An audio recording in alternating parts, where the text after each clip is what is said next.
Hey YouTube, this is William's Walkthroughs and welcome to my third video on this channel. If you have any questions, suggestions, or feedback regarding the content that I have addressed or will address, feel free to put in the comments section below and I will do my best to respond as soon as possible. Today, I will be going over 5 effects to add emphasis to your clips in Adobe Premiere Pro.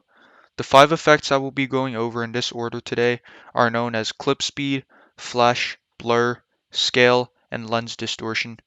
Now without further ado, let's get started.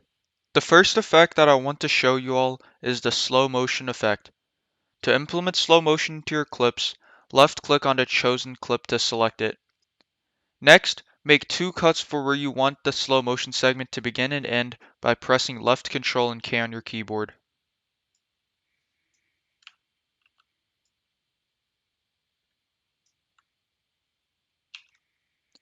Then you will want to right click on a newly created clip in the middle and select speed/duration from the drop down menu.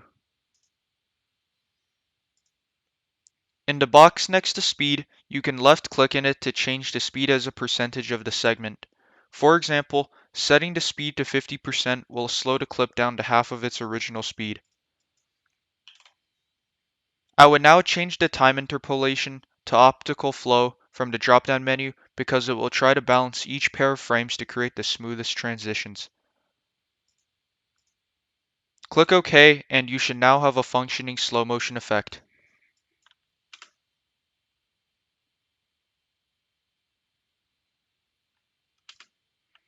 The second effect that I want to demonstrate is known as the flash effect.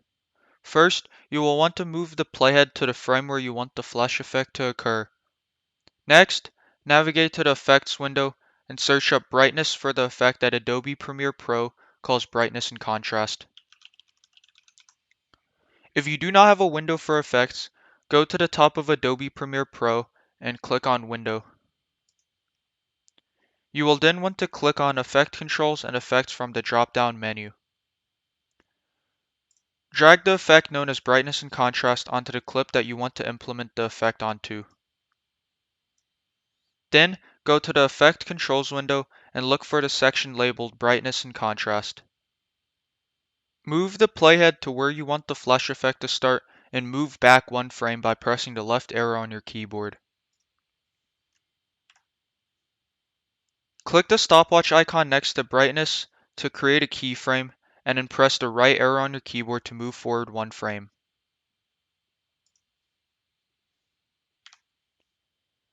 Now, change the brightness to what you like. I personally prefer 75. Afterwards, move the playhead to where you want the flash effect to end.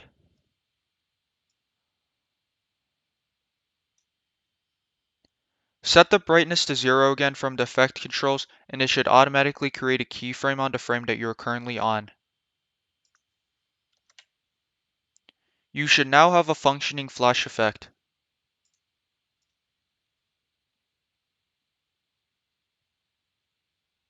The third effect that I want to show you how to implement is called the blur effect, but this effect is basically only useful when combined with other effects. Navigate to the effects window and search for Gaussian blur. Next, click and drag the effect onto the clip that you want the blur to take effect in. Move the playhead to where you want the blur effect to start and go back one frame by pressing the left arrow on your keyboard.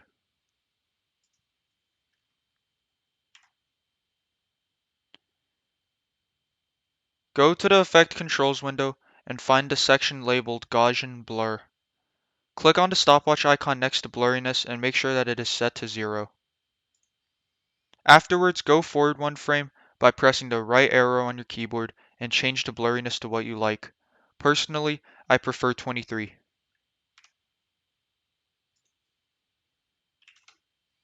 Move the playhead to where you want the blur effect to end and set the blurriness back to 0. This should automatically put a keyframe on the frame that you are on, and you should now have a functioning blur effect.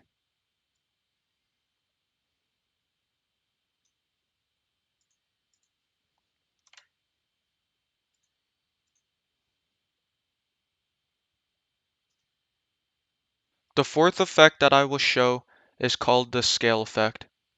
First, make sure that you have the clip selected by left-clicking on it in the timeline. Next, move the playhead onto the frame where you want the scale effect to start and move back one frame by pressing the left arrow on your keyboard. In the Effect Controls window, click the stopwatch icon next to Scale to create a starting keyframe. Go forward one frame by pressing the right arrow key on your keyboard and change the scale value to what you like. I personally prefer a value around 130. Move the playhead onto the frame that you want the scale effect in and set the scale back to 100.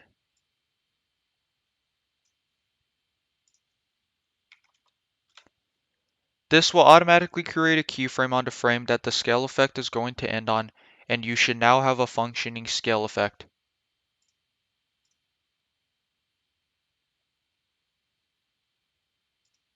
The fifth and last effect that I will show is the lens distortion effect.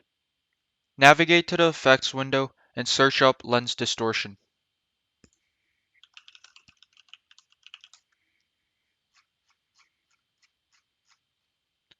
Left click on the effect and drag it onto the clip that you want the lens distortion effect to be implemented in. Make sure you have the clip selected by left clicking on it in the timeline. Move the playhead onto the frame where you want the lens distortion effect to start and move back one frame by pressing the left arrow on your keyboard. In the Effect Controls window, go to the section labeled Lens Distortion and press on the stopwatch icon on the left of curvature to create a starting keyframe. Next, move forward one frame by pressing the right arrow key on your keyboard and change the curvature to a negative number so the clip does not curve outwards with the white screen being displayed in the background like this.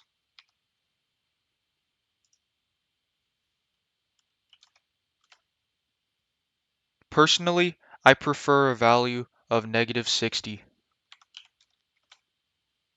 Move the playhead onto the frame that you want the lens distortion effect to end and set the curvature back to 0.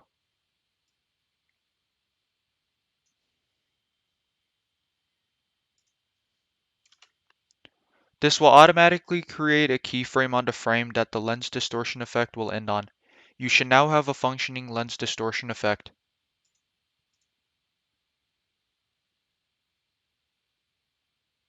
This is what the clip will look like if you implement the flash, blur, scale, and lens distortion effects that I just demonstrated onto the same clip.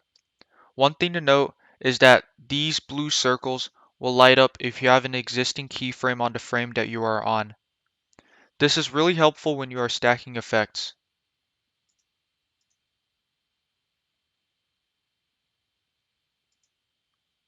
That will do it for today's video where we went over 5 effects in Adobe Premiere Pro.